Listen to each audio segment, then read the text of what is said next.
Hey LEGO fans, it's Jang here from JangBricks.com with another 2014 LEGO Ninjago set review. This is the NinjaCopter with 516 pieces. It costs 60 bucks in the United States, and it's set number 70724.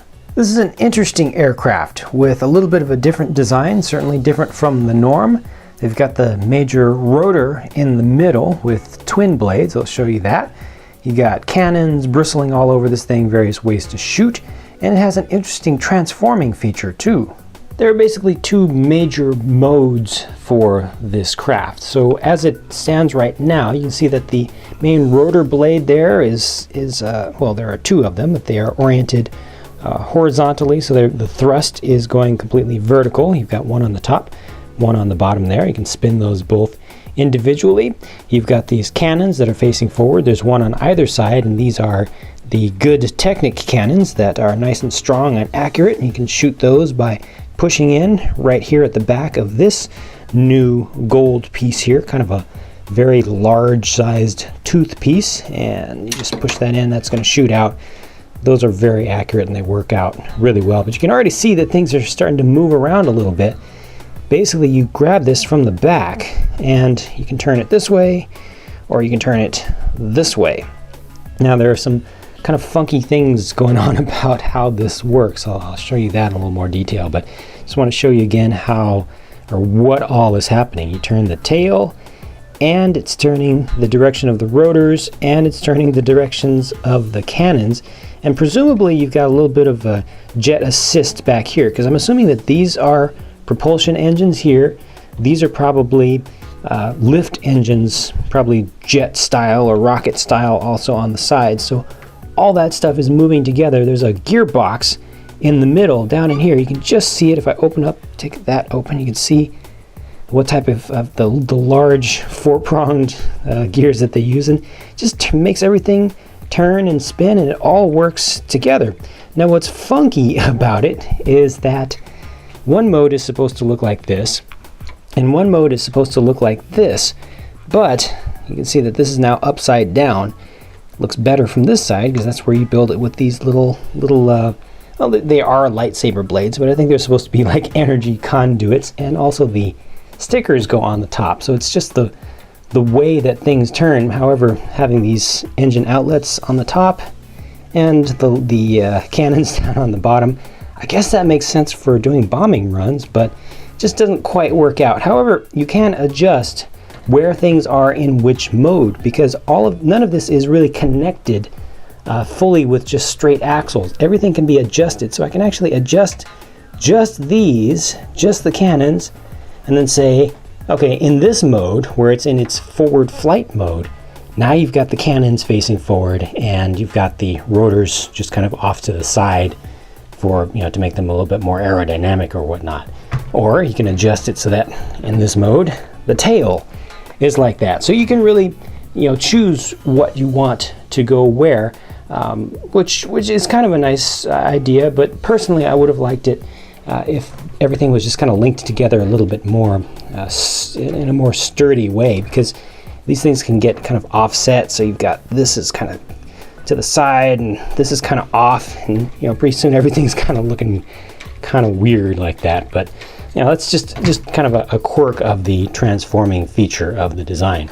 Taking a better look at the front section here, this is all designed very nicely, goes together very well. These are Technic panels here. You've got a couple of flick missiles that are just underneath here. You can see the tails of them, and I'll turn that upside down so you can see how on either side you've got two of them under there. They look pretty nice, and you can also move these down. So they call that like a landing skid sort of thing. I prefer to see it as being just a hidden weapons bay, where you've got extra missiles in there, and when you want to deploy them, you just pull these out, and you can see that opens up on both sides. I think that's really, really cool. And then you've got this nice staggered tandem cockpit, so you've got a spot for Pixel and a spot for Zane, both to go in there. You've got a console, you've got levers in the back, and to get in there, all of this entire assembly comes off, including part of that front. So that's a really nice, convenient design, really easy to get your figures in there. In the midsection, you've got two more flick missiles. These are just small ones with the little little light blue tips on them, but these are a lot easier to fire because they're right up here on the top, and all of this kind of section right here is very sturdy and doesn't flex at all, whereas some of this other stuff is kind of moving around. And then back here, interesting, so we've got a little bit of indication of what's going on here with a sticker that says lock, and it shows whether there's a person in there or not. This is intended to be a temporary little prison cell, so that's a place where you would open up and you would put a figure in there as a captive. So for instance, you could capture a Nindroid and you just attach his feet down there, lean him back. Oops, well that's not going to work. He has a thing on his back, which I'll show you in the minifigure section. But also you don't want to have your figures just thrown in there because they'll get stuck into the gearbox. So it would have been nice if that was actually covered up. Just kind of have to do a little bit of extra work to make this work out properly with the things that are included with this set. The bad guys, the Nindroids themselves, get an aircraft as well. So here that is, and you know, this is appropriate looking, I think, for the style that they're going for with the Nindroid army. They do have the 2 spinning saw blades, which is one of their kind of trademarks, and you've got an engine compartment back here with some exhausts. That looks pretty good, you know, for just a small little additional thing on the side for a set that's really about just the NinjaCopter. This is pretty nice. You can open this up a little bit. You've got a console right there in the front, sticker on the top here.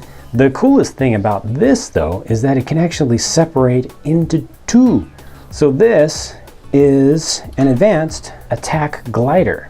So this one is actually going to attach differently than the smaller, more basic ones.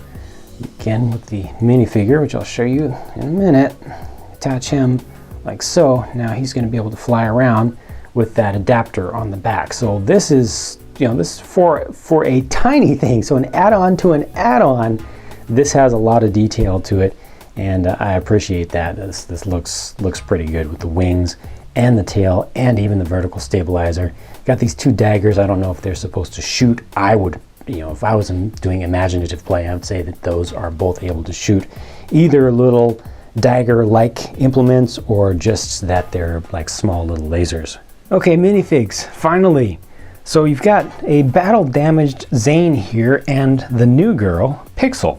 And you've got so much stuff going on with Zane. Let's just look at what he's holding first, and then I'll start taking stuff off so you can see the detail of their prints and such. Zane has his trusty falcon here, his mechanical falcon, with a perch, and it's really interesting what they did to get this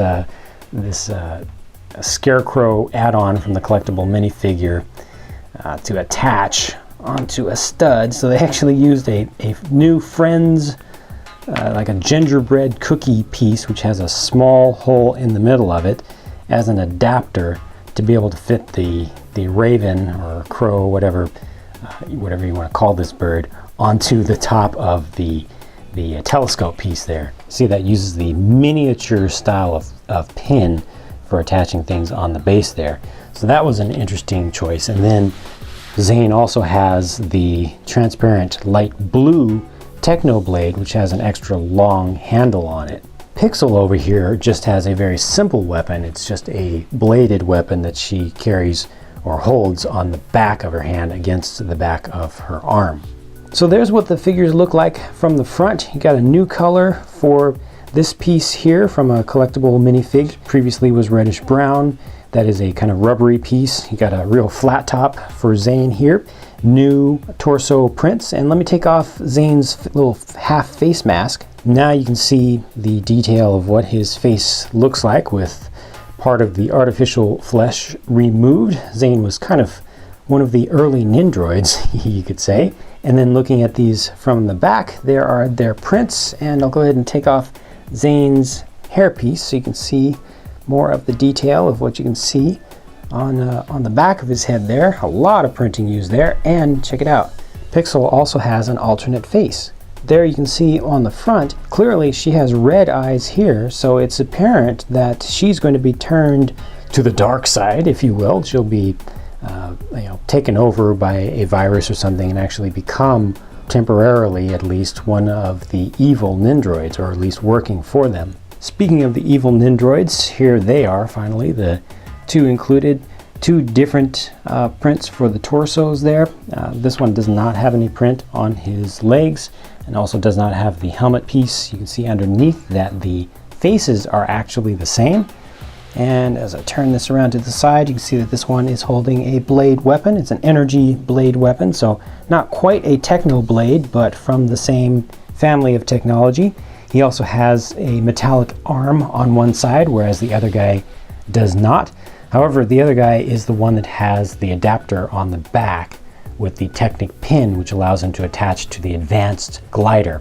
Does not attach very well to the more simple styled ones. I'll go ahead and take this back off so you can see again clearly what's going on with the back.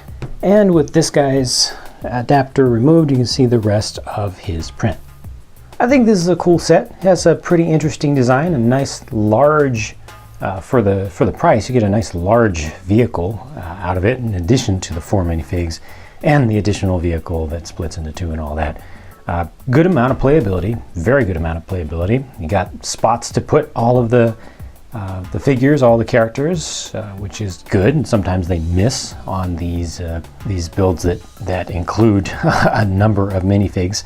I think that the actions of transforming the NinjaCopter are a little bit off. A little bit lacking. I think that for younger kids it'll be great, but for me as an older kid, I think it could have been synchronized up a little bit better. Would have been a little bit easier to keep everything together if they had not used joints that would slip the way that they do.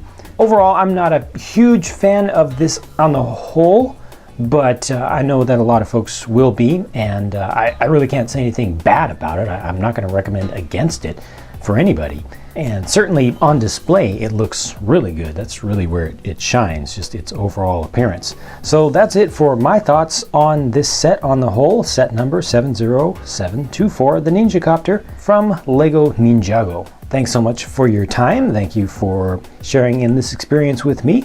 Please share the video with other folks if you see folks who are looking for reviews on this. And check out some of my other reviews that I've already done, as well as, stick around to see some more new ones that are on their way very soon. You can always find the latest updates as soon as they become available of stuff that I've done at jangbricks.com. So I hope to see you there, and I hope to have a chance to talk to you again soon in my next video. Bye for now.